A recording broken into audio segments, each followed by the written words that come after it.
कैसे हैं दोस्तों। प्रकाश का परावर्तन का नियम के बारे में आपको जानना है। देखिए, ये है हमारा प्रकाश, ठीक है। इस प्रकाश के परावर्तन का जो नियम है उसके बारे में आपको जानना है। देखिए, सुनिए बातों को। प्रकाश के परावर्तन का दो नियम है, ठीक है। सबसे बड़ा बात, ये क्वेश्चन जो है ना, ये क्वेश्चन आपके एग्जाम में 5 नंबर के लिए पूछे जाते हैं, ठीक है। इसीलिए आपको बेहतर ढंग से इसे लिखने के लिए सीखना है, क्योंकि आपको 5 में से 5 नंबर चाहिए। ऐसे तो आप डायरेक्ट लिख सकते हैं, परावर्तन के दो नियम है, पहला नियम दूसरा नियम लिख सकते हैं। लेकिन ये क्वेश्चन 5 नंबर के लिए पूछे जाते हैं। अगर आपको 5 में से 5 नंबर चाहिए तो इसे बेहतर ढंग से लिखना होगा।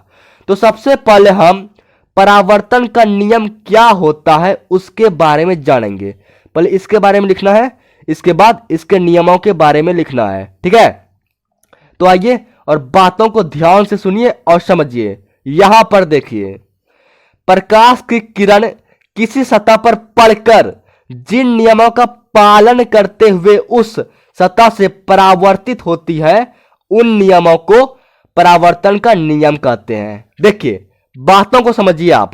देखिए, प्रकाश की जो किरण होती है ना, ठीक है, ये किरण जब किसी सतह पर पड़ती है, ये प्रकाश की किरण जब किसी सतह पर पड़ती है तो क्या होता है, परावर्तित होती है। क्या होती है, परावर्तित होती है। लेकिन दोस्तों यहां पर एक बात है, ये जो किरण परावर्तित होती है ना, तो यहां पर एक नियम के अनुसार परावर्तित होती है, ठीक है।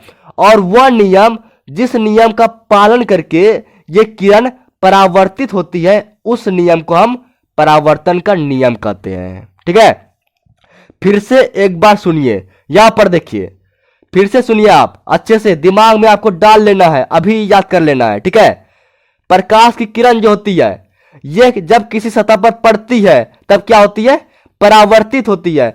और इस परावर्तित होने के लिए जिस नियम का पालन करती है उस नियम को क्या बोलते हैं, परावर्तन का नियम कहते हैं। देखिए, जैसे मैंने लिखा है उसी तरह से लिखना जरूरी नहीं है। आप अपने शब्दों में देखिए आंसर समझिए और आप अपने शब्दों में आंसर को लिख दीजिए। ऐसे तो ये भी लिख सकते हैं, या फिर अगर आप समझते हैं ना, अगर क्वेश्चन को समझते हैं तो वो बेहतर तरीका होगा आंसर को लिखने का, ठीक है। इसके बाद देखिए, परावर्तन के दो नियम है। कितने नियम है, याद रखिए, दिमाग में डाल लीजिए। परावर्तन के दो नियम है, ठीक है। पहला नियम देखिए, आप यहां पर देखिए, नंबर 1, आपतित किरण। क्या है यहां पर देखिए, आपतित किरण, परावर्तित किरण तथा आपतन बिंदु पर खींचा गया अभिलंब तीनों एक ही समतल में होता है। यहां पर देखिए कुछ किरण का नाम दिया हुआ है। ये सब जो किरण है ना, इसका नाम आप अच्छे से याद कर लीजिए। आपतित किरण, ठीक है। दूसरा देखिए क्या है, परावर्तित किरण, और यहां पर एक बिंदु है, आपतन बिंदु पर खींचा गया अभिलंब, तीनों एक ही समतल में होता है। इसको फिगर से समझिए। देखिए, फिगर कैसे बनाते हैं। एक पहले यहां पर लाइन खींच देना है। ये जो लाइन है ना, इसको क्या बोलेंगे, समतल दर्पण बोलेंगे, ठीक है, समतल दर्पण। यहां पर एक बिंदा दे देना है, इसको बोलेंगे आपतन बिंदु, और इस बिंदु को हम ओ से सूचित कर दिए, ठीक है। एक किरण यहां पर आ रही है, ये किरण, ठीक है, ये किरण, यहां लाइन खींच दे।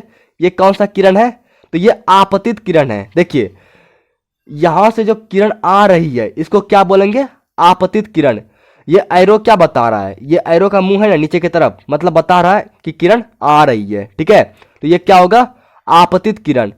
और यहां से परावर्तन होता है, और परावर्तन होके जो यहां पर जा रही है ना ये किरण, यहां पर देखिए एरो क्या बता रहा है, किरण जा रही है, ठीक है।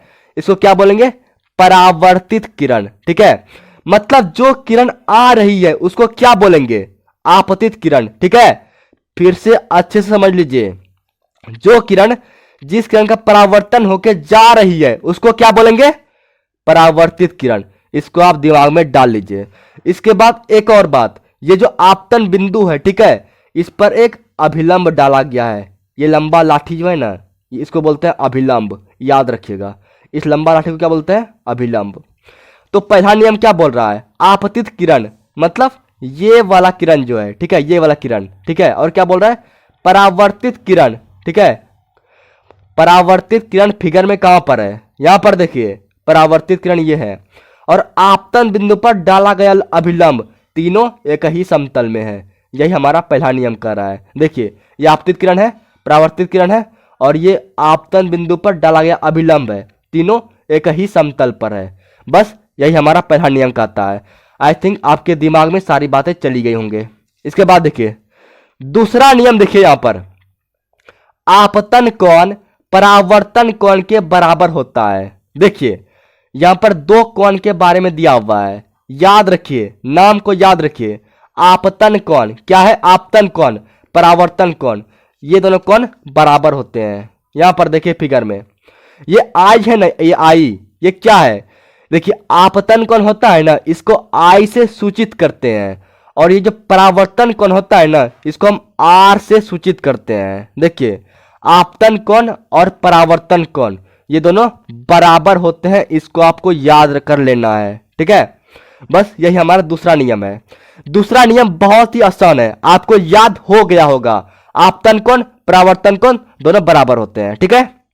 देखिए आप इन सब बातों को यहां से यहां तक लिख लीजिएगा, यहां से प्रकाश की किरण यहां से लेके यहां तक लिख लीजिएगा। इसको लिखने के बाद ये फिगर आपको जरूर ही बना देना है, ठीक है, फिगर जरूर ही बना देना है।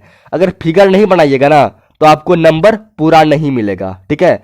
जितना फिगर मैं बताऊं, देखिए इससे पहले मैं कई सारे वीडियो अपलोड कर चुका हूं, और जितना भी मैं वीडियो अपलोड करूंगा उसमें जो फिगर बताऊंगा उन फिगर को आप जरूर ही बनाइएगा। देखिए फिगर बनाइए पूरा नंबर पाइए, बस यही नारा है, फिगर बनाइए पूरा नंबर पाइए। अगर आप फिगर नहीं बनाते हैं तो आपको पूरा नंबर नहीं मिलेगा, इसीलिए फिगर बनाना बहुत जरूरी है।